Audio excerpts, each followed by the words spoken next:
अस्सलाम वालेकुम। प्रोग्राम दी current affairs के साथ मियां सैफ रहमान हाजिर खिदमत।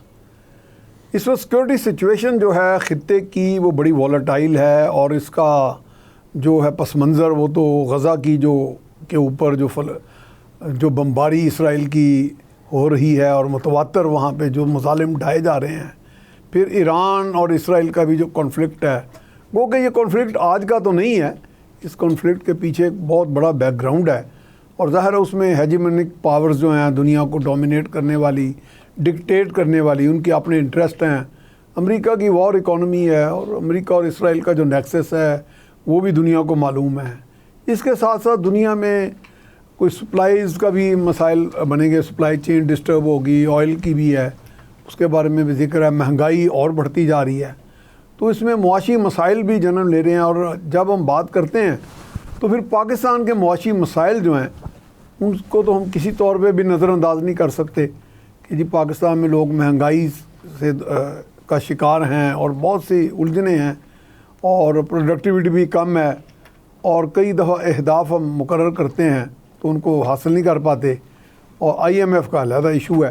तो आज हमने दावत दिया है जनाब मंसूर आफरीदी साहब को। आप सीनियर बैंकर भी हैं और एक सीनियर तज़ियाकार हैं, मुख्तलिफ TV चैनल्स पे आप उनको देखते रहते हैं और हम उनको वेलकम करते हैं जनाब। Thank you very much for coming.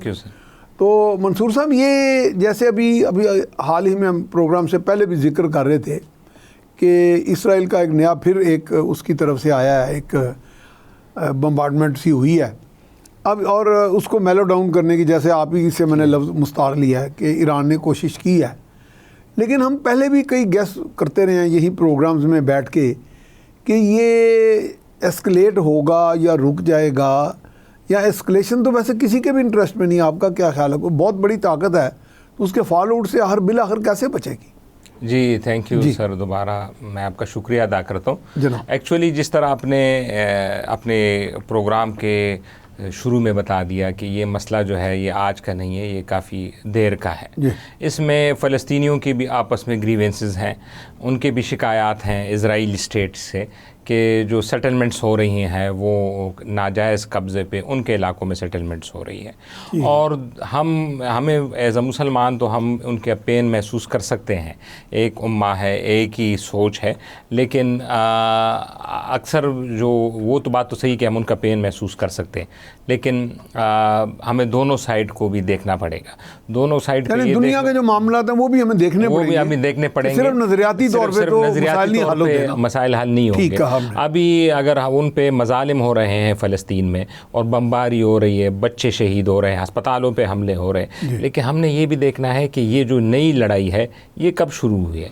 ये तो 7 अक्टूबर 2023 को शुरू हुई, पिछले साल, जब हमास की तरफ से जी और जब हमास की तरफ से 5 से 7 हज़ार जो खुद दावा कर रहे हैं, ये नहीं कि इजराइल कह रहे हैं, उन्होंने खुद जो दावा किया, जो इंडिपेंडेंट रिपोर्ट्स हैं, इंडिपेंडेंट चैनल्स वो रिपोर्ट कर रहे हैं, 5 से 7 हज़ार उन्होंने मिसाइल दागे, उनमें से 1500 के करीब वो फिगर वेरी कर आपके ख्याल में हमास का ये जो इनिशिएटिव था ये हल नहीं था मसाइल का? वो मसाइल का हल, मसाइल को थोड़ा उसने बढ़ा दिया। आप मसाइल तो चल रहे थे लेकिन बढ़ गए, यानी वो उसमें से मासूम लोगों की जाने चली। और दूसरा ये कि जब उन्होंने हमला किया तो ना सिर्फ वो किया बल्कि वहाँ पे से काफ़ी किडनैपिंग की बंदों को भी ले गए, जो अभी मुज़ाकरात का एक वो बॉटल अभी भी वो यरगमाल है, वो यानी इसराइल के बहुत से लोग अभी फ़लस्तीनियों इनके हमास के कब्ज़े में हैं। इसमें से हमें ये देखना चाहिए सर कि जो भी कोई मिलिटेंट या कोई ग्रुप कह ले वो किसी रियासत पे हमलावर होता है तो रियासत उसको हाथ बांध के नहीं बैठ सकती, चाहे कोई भी रियासत हो, कोई भी रियासत, मुस्लिम हो, यहूदी हो, देखिए हम पे जब जिस तरह ये तालिबान और जो हमारे जो मिलिटेंट ग्रुप से हम पे हमलावर हुए तो हमने फिर सही सफाया किया ना, ऑल पार्टीज कॉन्फ्रेंस बुला के फिर हमने लड़ाई हमने तो फिर उनको चौमुखी लड़ाई छोड़ा ही कोई नहीं। तो हमें ये बात एज हमारी पेन उन सिविलियंस की तरफ वो अलहदा है, वो अपनी जगह पे कायम है, जो वो बेगुनाह वहाँ पे शहादत है और ज़्यादा है, लेकिन हमें हमास को भी इंट्रोस्पेक्शन करनी चाहिए कि हमास जो है वो उसने आगे देखे ना, दो इसके हिस्से हैं फ़लस्तीन के, एक गज़ा है जिसमें लड़ाई हो रही है, मगरबी किनारे। अब ये देखना है कि मगरबी किनारे में अमन क्यों है और गज़ा में अमन क्यों नहीं है? ये भी तो बड़ी अजीब बात है। हाँ, ये थोड़ा एलैबोरेट करें। तो ये मगरबी किनारी जो यासर अराफात के जो शागिर्द थे महमूद अब्बास जो पैलेस्टीनियन अथॉरिटी के जो पैलेस्टीनी अथॉरिटी के सदर हैं, और वो सो कॉल्ड सदर भी कहलाते हैं। और जब ये इलेक्शन हुए 2005-6 में इसके, तो जब वो इलेक्शन जीते तो वहाँ पे ये जीते और गज़ा में हमास जीती। फिर क्योंकि मुल्क तो एक था फ़लस्तीन, आप गए गज़ा अथॉरिटी तो एक दी, फिर हमास ने उनके ख़िलाफ़ एक किस्म की बगावत कर दी। जिस तरह कोई सूबा पाकिस्तान में हो और वो अपने वफाकी हुकूमत के साथ बगावत करे, और उन्होंने वहाँ पे अपनी हुकूमत इस्टेब्लिश कर ली। अब आपने फ़र्क वाज़ेह है, उनकी लेजिटिमेसी को ज़क पड़ी होगी। लेकिन फ़लस्तीन भी डिवाइडेड हो गया ना, जैसे आपने कहा आपस में ग्रीवेंसेस। जो ऑपरेशन हो रहा है वो गज़ा में हो रहा है, वेस्ट बैंक में नहीं। वेस्ट बैंक में जो पुलिस ऑपरेशन होते हैं या जो मस्जिद अक्सा में जो मसाइल होते हैं वो अपनी जगह पे कायम है, वो थोड़े थोड़े चलते रहते हैं। लेकिन जो असल जो फौजी ऑपरेशन हो रहा है वो गज़ा में हो रहा है। लेकिन ये जो रफ़ा वाला जो इलाका, ये तो फिर गज़ा ही से रिलेटेड, ये गज़ा है। ये गज़ा का जो बॉर्डर है ना, वो जाके इजिप्ट से मिलता है, रफ़ा क्रॉसिंग इजिप्ट के साथ जाके लगता है। अब जो अभी जो इमीडिएट चीज़ है, ये तो हो गई, अब लड़ाई हो रही है और रियासत तो आज अब इसमें जो सबसे आंसर है कि ये भी आपने जिस तरह जिक्र किया कि एक अमन था, आप देख रहे थे मिडिल ईस्ट एक अमन की तरफ जा भी रहा था। यूएई ने इजराइल को तस्लीम किया, बहरीन ने तस्लीम किया, ओमान ने, सऊदी अरब की तरफ से भी, पाकिस्तान की तरफ से कुछ इशारे आ रहे थे, और ये अचानक से चीज़ हुई। तो अचानक से, तो आपको पता है जो हमास है वो प्रॉक्सी ईरान की लड़ती है, हिस्टोरिकली देखा जाए। हिजबुल्लाह है जो लबनान में बैठे हैं, वो भी ईरान, और यमन में जो नीचे अगर आप आते हैं तो हौतीज़ हैं, वो है, और हमास है। तो इससे तो हमास और फ़लस्तीनी अवाम को तो कुछ हासिल ना हुआ। लेकिन अगर आप देखें तो ईरान ने जो मशरक़ वस्ता में जो गेम है वो पलट के रख दी है कि जो सऊदी अरब लीड कर रहा था मशरक़ वस्ता में इस सारे अमन प्रोसेस को, उसको सबूताज कर दिया।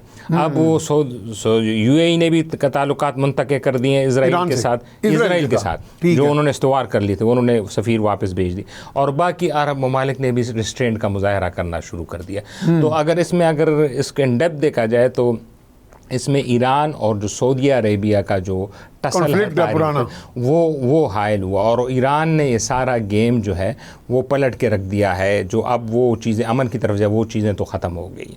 अब तो बात इस पे है कि जल्द अज जल्द सीज़ फायर हो, और जो ह्यूमैनिटेरियन एक्सेस है, जो बच्चे मर रहे हैं, हाँ, जो ख़वातीन हैं, उन पे रहम किया जाए, उनके लिए फूड सप्लाई किया जाए। इज़राइल को भी, अमेरिका को भी हटदर्मी का मुजाहरा करने के बजाय यूनाइटेड नेशन में, जो कल भी उसने करारदाद वीटो कर दी है, हाँ, तो वो ना करे, और क्योंकि वो एक सुपर पावर है, वो सारों को बिठा भी सकता है मुज़ाकरात पे, और इसको कोई तरीके से हल निकाले। जहाँ और देखिए मंसूर साहब, ये बाकायदा सिक्योरिटी काउंसिल के पास तो एक एनफोर्समेंट की पावर भी है।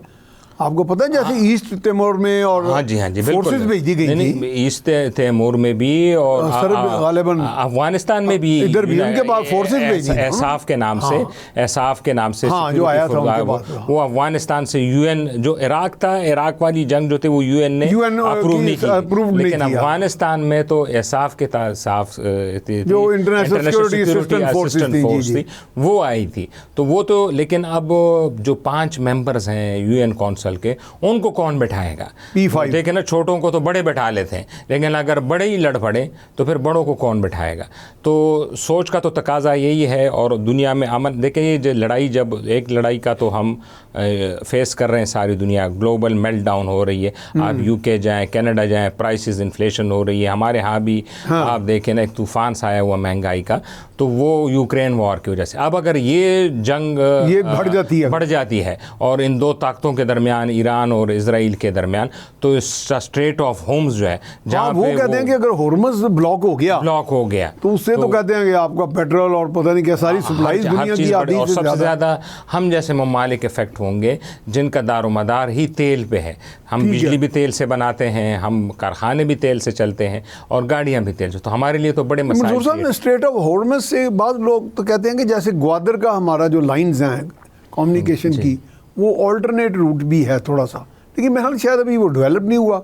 लेकिन स्ट्रेट ऑफ हॉर्मस तो चूंकि बहुत बड़ा मेन आर्टरी है ना, हाँ जी, उसको इग्नोर नहीं किया जा सकता। जी, तीन जो है स्ट्रेट्स हैं या तीन जो गेटवेज आप कह लें दुनिया के, चौथा भी आप उसमें से एक चौथा भी है, वो भी आप कह लें, वो है स्ट्रेट ऑफ होर्मुज है जो कि गल्फ के लिए गेट है। दूसरा है स्ट्रेट ऑफ मलाका है जो कि मलेशिया और इंडोनेशिया में है। वहाँ पे ये भी अगर ब्लॉक कर दिए जाएं चाइना की तरफ से, हाँ जी, तो सप्लाई चेन और एक है जिबूती के पास सऊदी अरब, और ईस्ट अफ्रीका के करीब, और फिर आगे जाके जो नहर स्वीज है, जो इजिप्ट है, इजिप्ट भी जो है वो एक गेटवे पे वाक़ है। यूरोप का सारा ट्रेड जो है वो नहर स्वीज, इसलिए इजिप्ट वेस्ट कभी भी अफोर्ड नहीं कर पाता कि इजिप्ट में एंटी वेस्ट, इजिप्ट में वो वॉलेटिलिटी आने नहीं देते, इसलिए ये जो नई अमेरिकन की जो नई पॉलिसी आई है जिसको क्वाड भी कहते हैं, क्वाड जिसमें 4 ममालिक शामिल है, अमेरिका। अच्छा मंसूर साहब, आपको चाय भी पिलानी मकसूद है, तो ब्रेक पे जा रहे हैं, तो उसके बाद दोबारा,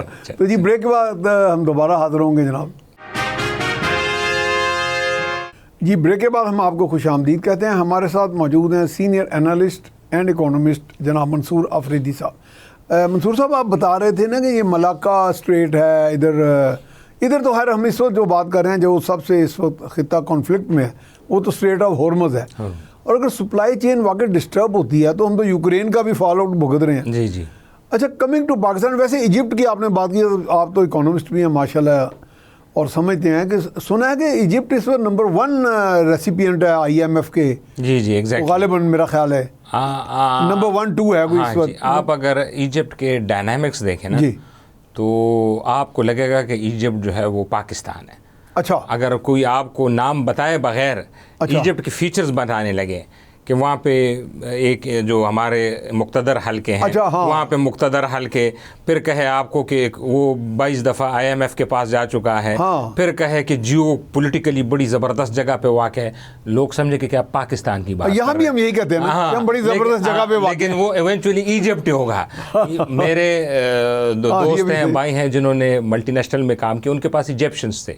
अच्छा, वो जो अपने मसाइल बताते थे ना, वो कहते यार ये तो पाकिस्तान है, आप तो पाकिस्तान और इजिप्ट इनमें बहुत ज़्यादा मुमासलत है। दोनों में मुक्तदर हल्के काफ़ी मजबूत हैं। हाँ, वहाँ भी जो मुंतखब वज़ीर आज़म थे वो भी तख्तेदार पे लटकाए गए, इधर भी लटकाए गए। तो और जो इकॉनमी के जो स्ट्रक्चर मसाइल हैं, जो अच्छा जो उनका जो IMF में जो उनका MD, अच्छा इनकी इकोनॉमी कोलैप्स क्यों की? वो जो कोई अपराइजिंग हुई थी, तहरीर square, Arab spring and all that, अब ये इनकी इकोनॉमिक, क्योंकि नहर स्वेज में तो इनका पता नहीं रेवेन्यू जो जनरेट करते थे, यही मैं आपको बता रहा हूँ, वो तो ट्रांजिट ट्रेड में इनका बिलियंस का मेरा ख्याल है रेवेन्यू था। रेवेन्यू है। हम भी तो देखें ना, नेटो के लिए हम गेट वे थे तकरीबन 15-20 साल से, और हमें भी ट्रांजिट में बहुत मिलता था। और अभी CPEC का हम ट्रांजिट है, जो चाइना दुनिया की सबसे बड़ी कहते हैं कि स्ट्रेट ऑफ होर्मुज पे जो चाइना का 70% जो ट्रेड है वो पाकिस्तान शिफ्ट होगा,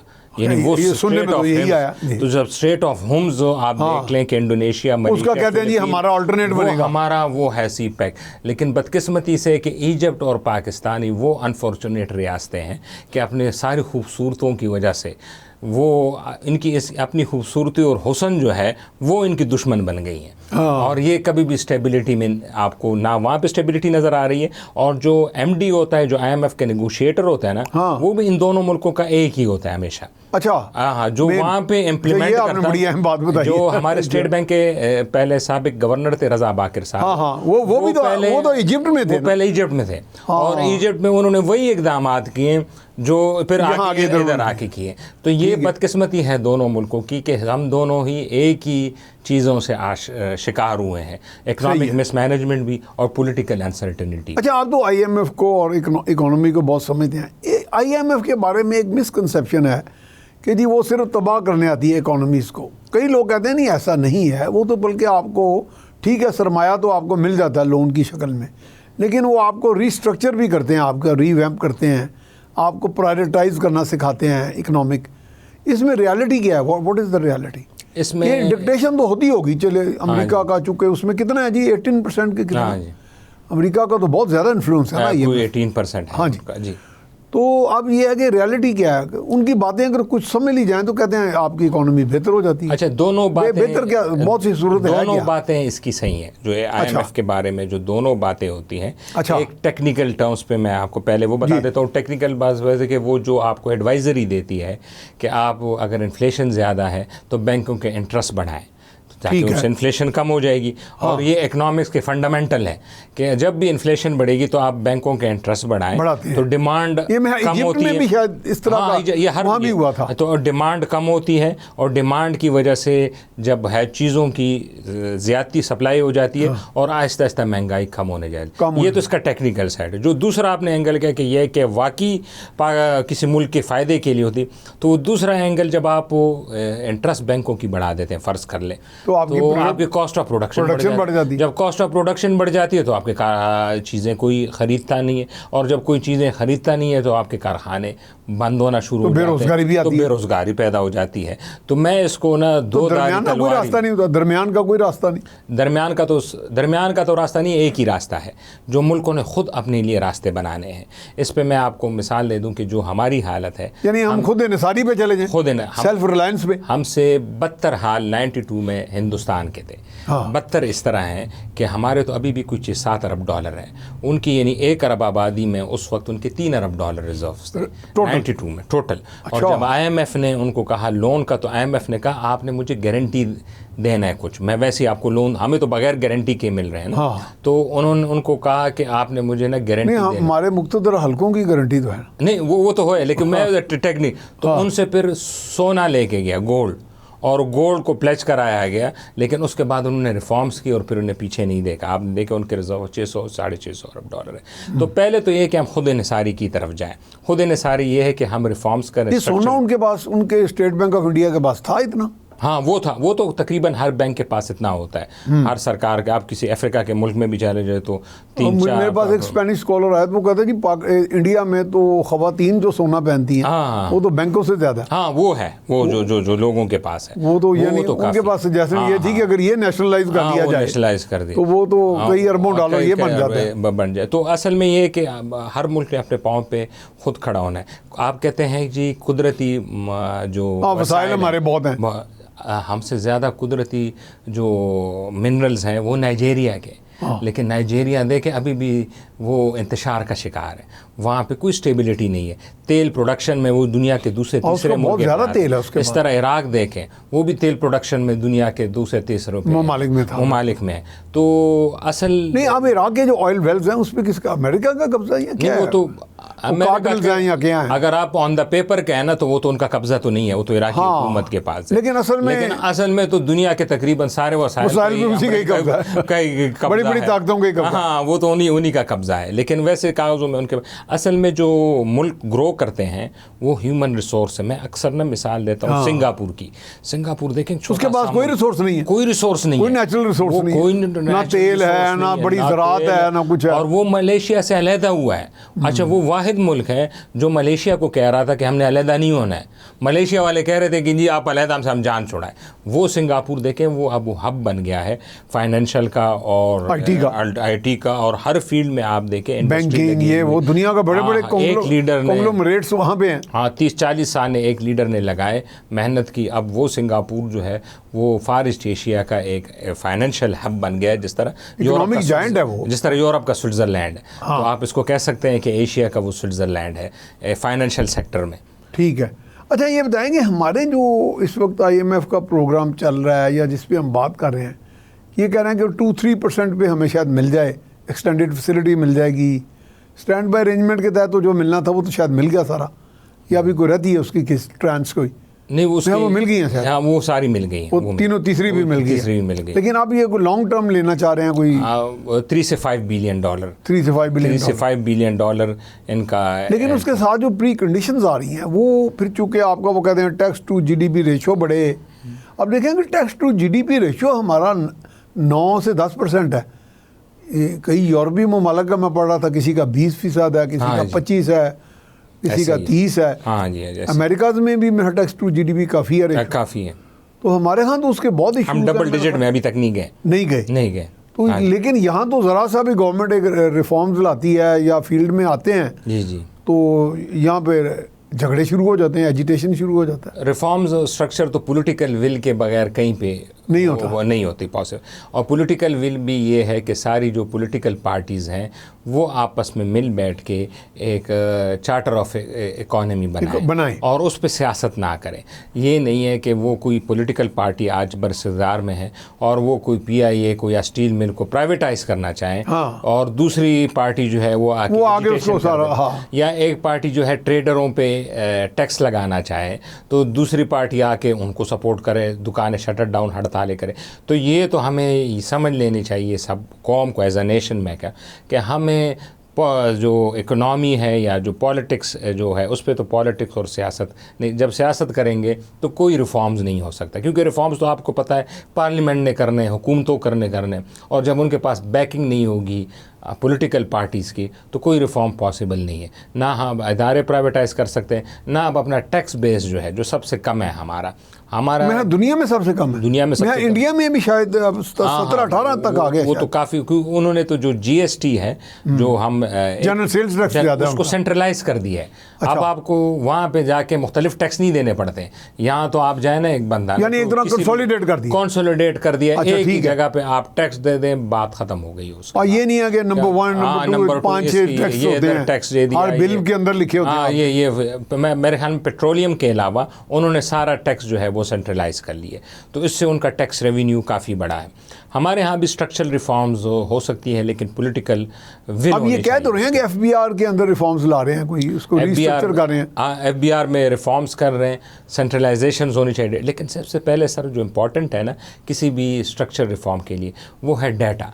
हमारे पास डाटा ही नहीं है, अवेलेबल ही नहीं है। आप देखें ना पॉपुलेशन भी जो जाते हैं मरदमशुमारी वाले, आपको बहुत पता है, वो किसी गांव में जाते हैं, एक बड़े से पूछते हैं कि इस घर में कितने बंदे, उसने जितने बता दिए उतना वो लिख के आ जाते हैं।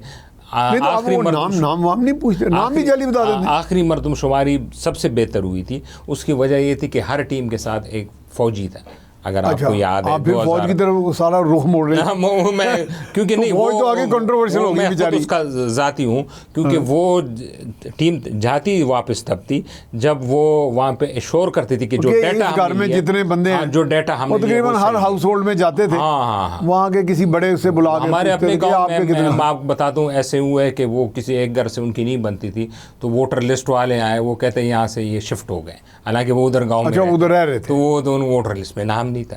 तो ये तो एक हमारे अवाम में लोगों में सोशल इश्यूज भी हैं, और हुकूमती सतह भी डाटा का जो है वो देखे, बेनज़ीर इनकम सपोर्ट प्रोग्राम जो था उसमें कितने इश्यूज निकल आए थे, क्या इश्यूज है। तो डाटा नहीं होगा तो हम कैसे पॉलिसी बना पाएंगे? पहली प्रायोरिटी हमारी डाटा कलेक्शन की। तो we are going for another break जनाब। तो नाज़रीन जा रहे हैं एक ब्रेक पर, और ब्रेक के बाद दोबारा हाज़िर खिदमत होंगे। जी वेलकम बैक। हमारे साथ मौजूद हैं जनाब मंसूर अफरीदी साहब। अफरीदी साहब, ये जैसे हम बात कर रहे थे भी प्राइवेटाइजेशन का भी जिक्र आया, अब इसमें भी हमारे यहाँ जैसे पार्टीज़ का मुख्तलिफ होता है। एक पार्टी कहती है, जैसे पीपल्स पार्टी कहती है जी लोगों को जॉब से नहीं निकालना चाहिए, और इसलिए वो कहते हैं जी प्राइवेटाइजेशन के हम खिलाफ हैं। खैर अब थोड़ा शुक्र कुफल टूटा खुदा करके कि अब थोड़ी सी एक आपस में अंडरस्टैंडिंग हुई है, गिव एंड टेक की बुनियाद पे, कि शायद इसमें होल्डिंग कंपनीज आ जाएंगी, रिट्रेंचमेंट्स भी अननेसेसरी नहीं होगी, लेकिन जिस आदमी के पास काम करने का कोई हुनर भी नहीं है, उसको तो ना अखलाकी तौर पे, ना मजहबी तौर पे, ना किसी भी तौर पे किसी इदारे के अंदर रखना ज्यादती है। लेकिन उसको भी सुना कि अच्छा रीजनेबल गोल्डन हैंडशेक मिलेगा। अब PIA की जैसे बात होती है, तो PIA के एसेट्स कितने हैं वैसे अंदाज़न कोई, ये अगर सेल भी होती है इसकी कोई? इनके एसेट्स तो बिलियंस में तो है। इनका जो होटल है, अजी मैं वहाँ ठहरा भी हूँ, रूजवेल्ट होटल न्यूयॉर्क में। हाँ जी, वो देखें, वो बहुत अच्छा है, वो बिलियंस में तो सिर्फ वो है। हाँ, वो मेरा हाल इस वक्त 10-12 बिलियन डॉलर का तो होगा। तो वो एसेट्स तो इनके, लेकिन जो इनके लॉसेस हैं और जो एक्यूमुलेटेड लॉसेस हैं, एक तो लॉसेस हो गया कि साल का एक लॉस हो गया, एक जो ओवर द पीछे से चलता आ रहा है, वो भी एसेट से फिर ज़्यादा है, ये मसला है इसमें। हाँ। तो पीआई का तो ये इनको ना एक स्पेशल, ये जो मैं चूँकि एसेट्स मेरे ख्याल उस हिसाब से कम है। वो जो मैं आपको अक्सर मिसाल देता हूँ, जो कि एयर इंडिया की प्राइवेटाइजेशन, हाँ, ये अब उसका थोड़ा क्लियर करें। वो भी यही मसाइल का शिकार थी। उनके भी एक्यूमुलेटेड लॉस है। उन्होंने फिर ना स्पेशल व्हीकल बनाया उसके लिए, SPV कहते हैं अकाउंटिंग में। अच्छा। जो डेट्स थे, मतलब फ़र्ज़ कर लें कि जो 8-10 साल के लॉसेस थे, उसको हुकूमत ने अलहदा किए और अलहदा करके एक अलहदा अकाउंट में जाके पार्क किए। और जो 8-10 साल के थे ना, वो ग्रुप को बता दिया कि ये आपके होंगे। बाकी गवर्नमेंट इसको पीस मील थोड़ा करके राइट ऑफ करेंगे, जिस तरह राइट ऑफ होता है बैंकों में, या हम नहीं, इंडिया में फिर राइट ऑफ भी किए, कुछ राइट ऑफ किए, यानी कुछ लोन्स वगैरह माफ कर दिए, और कुछ जो हैं जो प्राइवेट बैंक होती वो हुकूमत ने एयर इंडिया किसी जमाने में बहुत बड़ी, वो भी तो अच्छा, वो उसमें भी इंटरेस्टिंग है कि वो पहले जो प्राइवेट, जब एयर इंडिया तब बनी है जब प्री पार्टीशन से पहले बनी, और वो टाटा ग्रुप ही तब बनाने वाला, वहाँ भी नेशनलाइजेशन हुई, यहाँ पे हुई थी, जैसे यहाँ हुई। हाँ, तो वहाँ मेरा नेशनलाइजेशन का ईरा था, वो एरा था सोशलिज्म, जैसे हम जैसे लोग जुल्फिकार अली भुट्टो को खाम कह देते हैं, लेकिन वो पूरा एरा था। वो वहाँ भी दुनिया भर में वो नेशनलाइजेशन हो रही थी, और वहाँ टाटा से लेके नेशनलाइज की एयर इंडिया, और अब उन्होंने वापस, तो अब उन्होंने देखे ना तारीख, अभी गालिबन टाटा ने ले ली, अभी उन्हीं के पास, अब उन्होंने तारीखी बुकिंग की नए जहाजों की। देखिए हमारी जो PIA की पूरी फ्लीट, हमारे पास तो 2-3 दर्जन भी नहीं है शायद, हमारे कोई 24 जहाज, 24-25, तो उन्होंने 475 जहाज की बुकिंग की है आइंदा 3 साल। Latest state of the art, जो उनमें से कुछ ऐसे जहाज हैं जो कि विदाउट रिफ्यूलिंग अमेरिका जा सकते हैं। बड़ी बात है, यानी आपको फ्रांस, पेरिस या दुबई में यहाँ से वहाँ का 14 घंटे की फ्लाइट, हाँ, वो बगैर रिफ्यूलिंग है, वो स्ट्रेट फ्लाइट है। तो वो तो उन्होंने जैसे ये कतर एयरवेज या इनके पास हैं बड़े बड़े, तो उन्होंने लाइनर वगैरह, हाँ जी, तो वो उन्होंने टर्न अराउंड किया। हम भी कर सकते हैं, हम वही चीज़ें हैं, वही हमारे इकोनॉमिस्ट के पास इस तरह की मंसूबाबंदी है। अब ये जो नए जो आए हैं है तो विजनरी बंदे, फाइनेंस मिनिस्टर साहब जो HBL के प्रेसिडेंट है, वहाँ भी इनका अच्छा ट्रैक रिकॉर्ड रहा है। तो वो ये पहले तो हॉलैंड में थे ना गालिबन, हाँ पहले हॉलैंड में थे, फिर HBL अभी जो लेटेस्ट इनकी असाइनमेंट थी वो HBL के प्रेसिडेंट वहाँ पे की है, तो वो कर तो सकते, लेकिन वही बात कि पॉलिटिकल विल होगी, पीछे की नहीं होगी। जब तक आपकी पॉलिटिकल आपको नजर नहीं आ रही पॉलिटिकल विल, इसमें शहबाज शरीफ साहब के तो गर्दन तक आई हुई है सारी विल भी, और मुसीबत उन्होंने छेड़ ली है, मैं जान तो उनकी छूट नहीं रही। मैं गवर्नमेंट विल की बात नहीं कर रहा हूँ, मैं पॉलिटिकल विल में सब सियासी पार्टियों की। वो तो कल असेंबली में क्या हुआ आप देखिए ना, अब जब एक स्पीच को आप नहीं होने देते, चाहे उस प्रेसिडेंट से आपके लाख इख्तिलाफ, वो कोई बात नहीं है, कोई मसला नहीं है, वो आप इख्तिलाफ रख सकते, लेकिन प्रेसिडेंट का एक स्पीच है, आप सुन लें। प्रेसिडेंट एक सेरेमोनियल एक हेड है, हेड ऑफ द स्टेट है, हाँ स्टेट है, हेड ऑफ द स्टेट, आपको पसंद है ना पसंद है, आप सुन लें, बाकी आपने एहतजाज करना है, वॉकआउट करना है, वो आप कर लें अपनी। तो मैं ये कह रहा हूँ कि जब तक सब सियासी पार्टियाँ और सियासी फोर्सेज आपस में मिल बैठ के इसको इनिशिएटिव,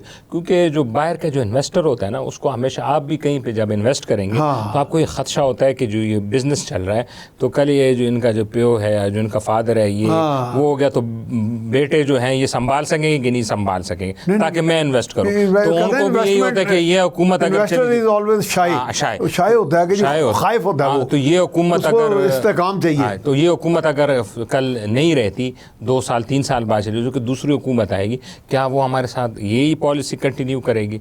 तो ये है, तो अच्छा, लेकिन कॉन्टिन्यूटी का एक मैकेनिज्म तो आपका इन प्लेस है, अब वो SIFC है। हाँ जी, हाँ, वो उसके बारे में आपका क्या ख्याल है? उसका तो उसके पास तो वो एक कुव्वत है। हाँ जी, हाँ जी, कि जिसके जरिए छड़ी की कुव्वत कह लें या मुस्तकिल इकाई की कुव्वत, हाँ जी, कि वो आने वाला जो बंदा अगर इनहराफ भी करे, हाँ, तो उसको थोड़ा राय रास्त पे ला सकती है। उसके रिजल्ट आने तो आपको जो 2 विजिट्स हुई हैं फॉरेन मिनिस्टर के, जो सऊदी अरेबिया के, और जो डिफेंस मिनिस्टर भी आने वाले हैं सऊदी अरेबिया के, हाँ, वो मेरे ख्याल आने वाले हैं अगले कुछ चंद दिनों में। अच्छा, दूसरा सर इसमें ये मैं कह रहा था कि जो हमारे फिस्कल प्रॉब्लम है, IMF तो हमारे इंटरनल एक्सटर्नल प्रॉब्लम देख लेते हैं ना, एक्सटर्नल ये कि हमारे रिजर्व्स कम होते हैं तो हमें लोन दे देता है, इंपोर्ट को हम कम देते हैं। अब जो फिस्कल मसला है वो भी बड़ा क्रॉनिक हुआ है।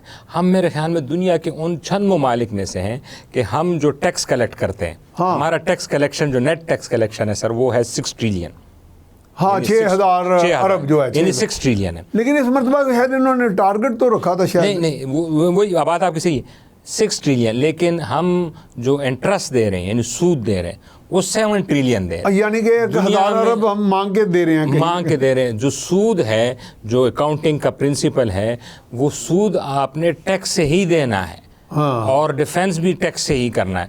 जो आपके जो मंसूबे होते हैं तरक्की के, रोडे बन, वो आप बोरोइंग से करते हैं। वो बोरोइंग से करते हैं, तो उससे वो आप बोरो कर लेते हैं, तो कल जब उससे रेवेन्यू आता है तो उससे आप वो लोन सेटल कर लेते हैं। लेकिन ये तो कहीं नहीं होता। देखें ना कि 6 ट्रिलियन हमारा टोटल टैक्स है, और 6000 अरब इकट्ठा करते हैं और 7,000 अरब दे देते हैं। हाँ, तो वो तो 1000 ज़्यादा कर्जा लेके दे देते। तो ये जो टैक्स के मशाले, ये अभी जो गवर्नमेंट, मुझे एक विल इसमें ये नज़र आ रही है कि ये सीरियसनेस है इनका।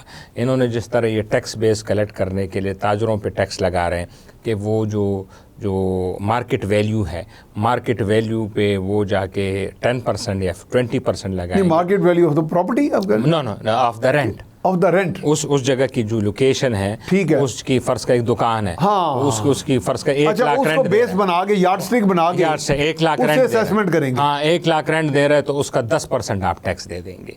ठीक है। तो ये एक वे, और ये एक हद तक तो माकूल है। ये माकूल भी है। अगर आप रेंट दे रहे हैं, इसलिए आप कमा रहे हैं ना, मतलब आप लाख रुपए अगर महीना दे रहे हैं, हाँ, इसका मतलब आप, लेकिन सर उसमें 1.5 लाख तो कमा ही रहे हैं। 1.5 लाख, लेकिन सर उसमें यही बात है, हम एज अ सोसाइटी जब तक ठीक नहीं होंगे, अब इसके बाद लोग ये कर देंगे कि जो एग्रीमेंट ऑफ रेंट है वो 10,000 का बना देंगे, 10,000 का बना देंगे ताकि मुझे टैक्स नहीं देना पड़े। तो अब हमें, लेकिन वो जो आपने कहा ना कि मार्केट वैल्यू पे असेसमेंट होगी, तो अगर सारे मार्केट में जो एग्रीमेंट्स बन रहे हैं, हाँ, वो सारे बनेंगे उसी के। हाँ, मतलब मैं आपको इधर ये सी ब्लॉक है, उसमें अगर एग्रीमेंट ही सारे कम करना बना दी, तो ये हमें सोसाइटी एज अ नेशन भी हमें सोचना पड़ेगा इस पे। यानी हमें एज ए नेशन बेईमानी छोड़नी पड़ेगी। ये आप वादे तौर पे कह देना, वरना फिर तो आप देखिए जो हमारे मिजाजों में बेईमानी है। हाँ, कि टैक्स एवेजन का सोच है, रियासत को, मुल्क को ना कंट्रीब्यूट करने का। क्योंकि यहाँ मेरे पास एक, चूँकि आपको पता ही मैं एक साबिक CSS ऑफिसर हूँ, तो मेरे एक बैचमेट थे, वो चीफ कमिश्नर थे इनकम टैक्स के। तो वो सर पकड़ के बैठे हुए, मैं उनके पास गया, उन्होंने एक बहुत बड़े पॉलिटिशियन का नाम लिया, तो उसने कहा यार ये तो कोई 5,000 सालाना टैक्स देता है। अच्छा, तो कहता है ही इज़ ए बिलियनर। मैं क्या, अच्छा यार। फिर उसने कहा ये तो छोड़ें, उन्होंने 2-3 बहुत बड़े बड़े सनतकारों के नाम लिए, उन्होंने कहा इनकी भी बिलियंस की इनकम है और टैक्स इनके हज़ारों में आ रहे हैं। तो जब ये कैफियत होगी, और फिर ये भी है कि सुनने में आया कि बाज़ का ये जो आपका सेल्स टैक्स होता है प्रोडक्शन के ऊपर, जी, या प्रोडक्शन के ऊपर जो टैक्स होता है, फैक्ट्रीज के बाहर बैठे होते हैं लोग, बिल्कुल, तो वो जब अपनी प्रोडक्शन ही पूरी वो किसी तरह कम कर देते हैं, शो कम करते हैं, टैक्स कम आ जाता है, तो कहीं ना कहीं से वो उसको, तो माशरे में भी आपकी बात सही है, बिल्कुल जैन, जो आपने एग्जांपल भी कोट किए। तो माशरे को और हमें भी एज अ इंसान ये देखना पड़ेगा कि ये मुल्क हम कुछ रिटर्न दें। वो हेनरी, जो जॉन एफ कैनेडी थे, उनका एक मशहूर कॉल था कि do not say what your country can do for you, say what you can do for your country. तो हमें ये भी आज देखना पड़ेगा कि हमने मुल्क को क्या देना है। मुल्क से तो गिले शिकवे मैं भी कर रहा हूँ, सब सारी दुनिया कर रही, लेकिन ये भी हमने कभी सोचा है कि हमने रिटर्न में मुल्क को क्या देना है, ताकि आने वाली नस्लें, अब देखें ना वो कितनी अजीब बात है कि पिछले दिनों वो बलूचिस्तान में वो वाक़या हुआ जी, जो जिसमें 9-10 पंजाब के वो बेचारे मजदूर लोग थे और देखें वो डंकी लगा के यूरोप जा रहे थे। तो अगर ये यहाँ पे इनको रोज़गार मिलता, यहाँ पे खुशहाली होती, तो किसी का दिमाग ख़राब है कि वो इलीगल रूट से इतना लंबा से, और बड़ी मसलों वाली एक वो फिल्म है शाहरुख की, आप देखें जी। आपको पता चल जाता है कि उसमें कितने मसाइल और कितने, या तो वो बंदा जो उससे होके गुजरा हो, या वो बंदा जो इसको देखे तो वो बंदा हो जाए कि कितनी तकलीफ दे मसाइल है वहाँ पे। सही है। तो ये हमें मुल्क के लिए ठीक करनी पड़ेंगी चीज़ें, और वो पॉलिटिकल विल से ही होती है। जो डेफिनेटली पॉलिटिकल विल जो है वो ही एक सोल्यूशन है। तो इसी पे हम ब्रेक करते हैं, this is the last break. आपको इत्मीनान होना चाहिए। तो हम जा रहे हैं जी एक और ब्रेक पे, द लास्ट वन। तो इंशाल्लाह फिर दोबारा हाजिर खिदमत होंगे जी। ब्रेक के बाद हम आपको खुशामदीद कहते हैं, और मंसूर अफरीदी साहब से अब मैं ये सवाल करूँगा, ये charter of economy how will it come about, जबकि हम देख रहे हैं कि किसी एक पार्टी में मैं ना मानू की चल रही है अप्रोच। तो मेरा ख्याल ऐसे ही FC से भी अगर तवक्कुआत करना, लेकिन उसका तो हर लीगल एक उसका स्ट्रक्चर बन चुका हुआ है। और वो किसी हद तक बाइंडिंग भी है। तो ऐसी सूरत में मेरा ख्याल है आप क्या समझते हैं कि हमारी क्रेडिबिलिटी उसकी वजह से यहाँ है SIFC की वजह से? क्योंकि बाहर के ममालिक वाले समझते हैं कि जी यहाँ पे एक जो मैथमेटिकल कांस्टेंट है वो हमारी इस्टेब्लिशमेंट है। हाँ तो जिससे कोई बातचीत की जा सकती है, कोई एश्योरेंस ली जा सकती है कि जी हमारा प्रोजेक्ट जो है। तो अब ये पहले बताएं कि अब ये भी लोग समझ रहे थे कि जी ये जो $5 अरब इनिशियल फेज़ में आ रहा है ये तो उसी तरह तो नहीं है जैसे माजी में को बस स्लोगन्स होते थे, कि क्या इनके पास कोई सीरियस ऐसा कोई प्रोजेक्ट सामने हैं जिस पे काम होगा? जी, प्रोजेक्ट्स तो इनके हैं, आइडेंटिफाइड है। आप अच्छा। उसमें से जो आप इनिशियल रिपोर्ट्स आ रही हैं इसमें एयरपोर्ट्स हैं, अच्छा। प्राइवेटाइजेशन जो हमने डिस्कस की है अभी, PIA की, स्टील मिल की, रिफाइनरी के, तेल की रिफाइनरी है बलूचिस्तान वगैरह में, वहाँ पे रिफाइनरीज हैं। दूसरा एग्रीकल्चर सेक्टर में बड़ा स्कोप है जो इस पर काफ़ी इनिशियल, अभी तो मेमोरेंडम साइन होंगे और इनिशियल ड्राफ्ट, लेकिन वे फॉरवर्ड तो है SIFC की वो पैरामीटर्स उनकी गाइडलाइंस पे, और उनको चाहिए हुकूमत को और बाकियों को, क्योंकि बड़ा होने का सबूत है कि अपोजिशन को भी एतमाद में ले लें उसमें। मेरा ख्याल है इनको they should lead from the front, lead should the front. मतलब गवर्नमेंट अगर ठीक है, गवर्नमेंट के कुछ बड़ों को नाराजगियां होंगी किसी से, बिल्कुल, लेकिन जब वो भी कमिटेड हैं कि जी आवाम को डिलीवर करना, तो इसमें कोई हर्ज नहीं कि वो दिल बड़ा करें। सही कहा आपने जी। और वो खुद जाके अप्रोच करें कि जनाब ये वक्त है, कल को आपने भी हुकूमत में आ जाना है। एग्जैक्टली, और यही होता है। ये देखे ना, वो पहले हुकूमत में तो म्यूजिकल चेयर चलती रहती है, चल रहे वो, ये तो प्राइवेटाइजेशन तकरीबन ये 2011, 12, 13 से इस पे बात हो रही है। ये आपको याद 10-15 साल तो मुझे याद, 10-15 साल स्टील मिल की भी चल रही है, 10-15 साल तो मुझे याद है, मुशर्रफ के टाइम से चल रही थी। ये क्यों नहीं हो रही? क्योंकि जो अपोजिशन होता है वो उसकी मुखालिफत करता है, पर जब वही हुकूमत में आ जाता है तो वो उसको तो पता चल जाता है कि ये तो बहुत ज़रूरी है मुल्क के लिए, तो फिर वो जो हुकूमत में होता है वो अपोजिशन में जाया होता है। तो वही आपकी बात कि आना तो फिर इसी ने हुकूमत में तो वो opposition is government in the waiting, government in the waiting. हाँ, तो वो हुकूमत में तो वही आएगी, जब हुकूमत में वो आएंगे तो फिर वही चीज़ें फिर दोबारा करनी पड़ेंगी, तो ये फिर हर्डल्स फिर ये क्रिएट करेंगे।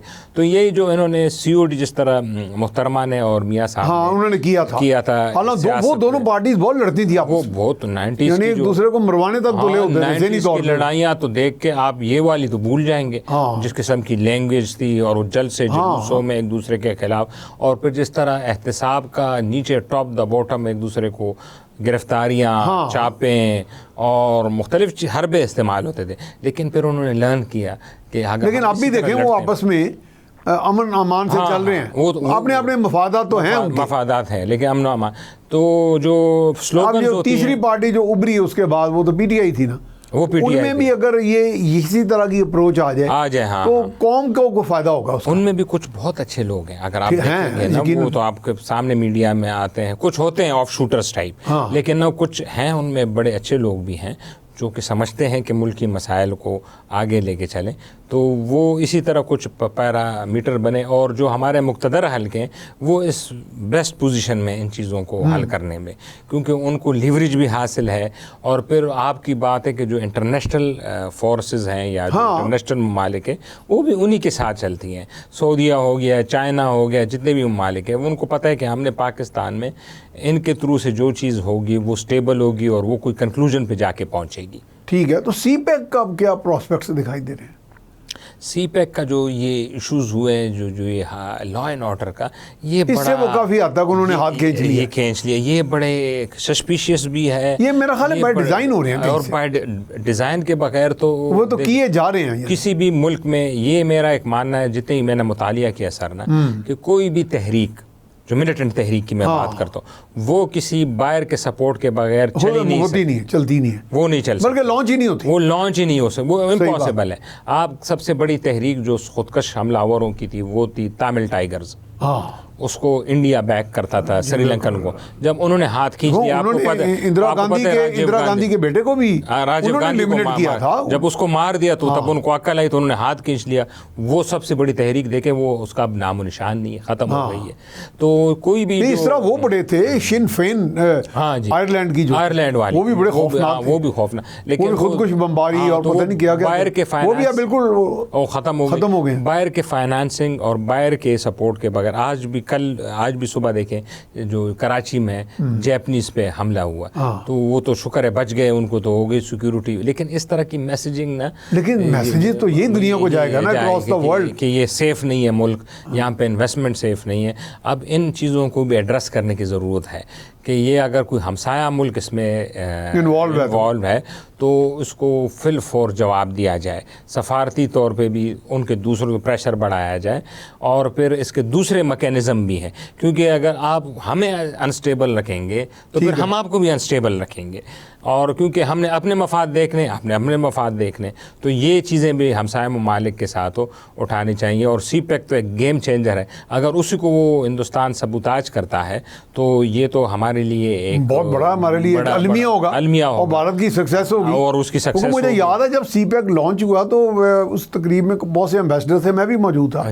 तो एक एम्बेसडर यूरोपियन मुझे कहने लगे कि जी ये तो आपको बहुत बड़ा एक पैकेज मिल गया। हाँ जी, वो कहने लगे जी ये it will work like a magnet, ये मकनातीस की तरह काम करेगा, ऐसे ही आपको इस तरह के कई बिलियंस डॉलर बाकी ममालिक भी देंगे, ऐसे ही सरमायाकारी के लिए।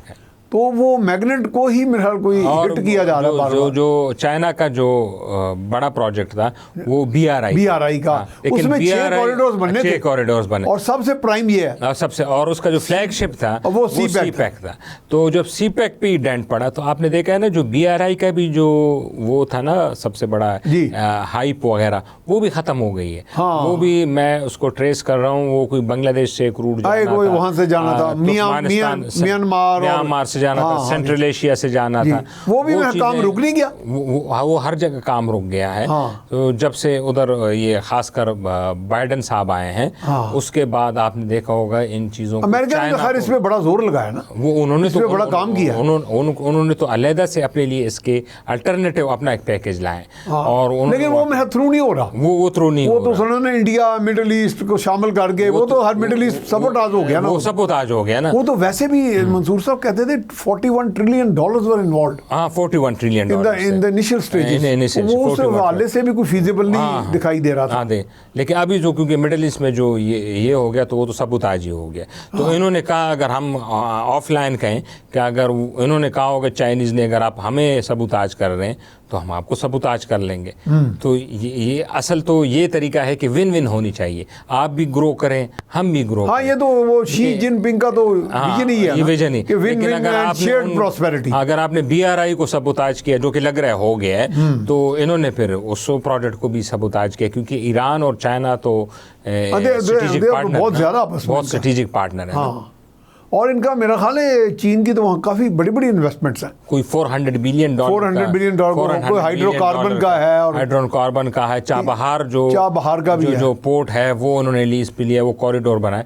तो चाइना और ईरान तो नोबडी नोज, ये जो अभी जो मिडिल ईस्ट में जो हुआ है इसके पीछे चाइना ही ना हो, इसके कोई रिपोर्ट्स तो नहीं है, लेकिन जो क्लूज हैं जो कि डॉटेड लाइंस बन रही हैं वो उस तरफ इशारा कर रही हैं। इधर से BRI को टारगेट किया गया, वहाँ से मिडिल ईस्ट को ये टारगेट किया। मैं भी क्योंकि ये चाबहार का मुझे याद पड़ता है कि मैं नवाज शरीफ जब प्राइम मिनिस्टर थे उनके साथ न्यूयॉर्क गया था, यूनाइटेड नेशन जनरल असेंबली, तो मैंने उन्हें ये सवाल किया था चाबहार पे। तो मैंने कहा चाबहार और हमारे कॉम्पिटिटर है इसकी गवादर की, वो कहेंगे नहीं ये कॉम्पिटिटर नहीं है। अब ये कई सालों के बाद अब स्टेटमेंट्स आ रही हैं कि हमारी कॉम्पिटिटर नहीं है, इंटर कॉम्प्लीमेंट्री है। हाँ जी। इसमें आप क्या, मेरा ख्याल है हमें कम्पीट नहीं कर रही वो अगर not in conflict with us. Indian के कॉन्टेक्स्ट में देखा जाए तो उस वक्त तो लग यही रहा था कि कॉम्पिटिटर है। हाँ, क्योंकि उन्होंने हमें प्राइम मिनिस्टर कहने लगे नहीं है, ट्रांजिट हो। लेकिन अभी जब चीज़ें अनफोल्ड हुई हैं और जिस तरह चाइना आया है ईरान में और उन्होंने इन्वेस्टमेंट की और चाबहार को, तो लग रहा था कि ये एक दूसरे को सपोर्ट करने वाली है। ठीक है जी। अच्छा जनाब, सो काइंड ऑफ यू, आपने बड़ा टाइम निकाला, तो अब प्रोग्राम अपने इख्तिताम को पहुंचा, बड़ी सेर हासिल गुफ्तगू हुई है हमारी माशाल्लाह।